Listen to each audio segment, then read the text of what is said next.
அக்காலத்திலே இந்த மார்க்கத்தை குறித்து பெரிய கலகம் உண்டாயிற்று. எப்படி என்றால், தெமேத்ரியு என்னும் பெயர் கொண்ட ஒரு தட்டான் தியானாளின் கோவிலை போல வெள்ளியினால் சிறிய கோவில்களை செய்து தொழிலாளிகளுக்கு மிகுந்த ஆதாயம் அறிவித்துக் கொண்டிருந்தான். இவர்களையும் இப்படிப்பட்ட தொழில் செய்கிற மற்ற வேலையாட்களையும் அவன் கூடிவரச் செய்து, மனுஷர்களே, இந்த தொழிலினால் நமக்கு நல்ல பிழைப்பு உண்டாயிருக்கிறது என்று அறிவீர்கள்.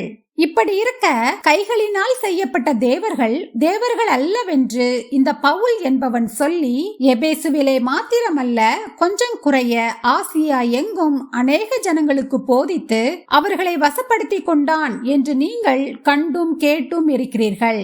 இதனால் நம்முடைய தொழில் அற்றுப்போகும்படியான அபாயம் நேரிட்டிருக்கிறதும் அல்லாமல், மகாதேவியாகிய தியானாளுடைய கோவில் எண்ணமற்று போகிறதற்கும் ஆசியா முழுமையும் பூச்சக்கரமும் சேவிக்கிற அவளுடைய மகத்துவம் அழிந்து போகிறதற்கும் ஏதுவாயிருக்கிறது என்றான். அவர்கள் இதை கேட்டு கோபத்தால் நிறைந்து, எபேசியருடைய தியானாளே பெரியவள் என்று சத்தமிட்டார்கள்.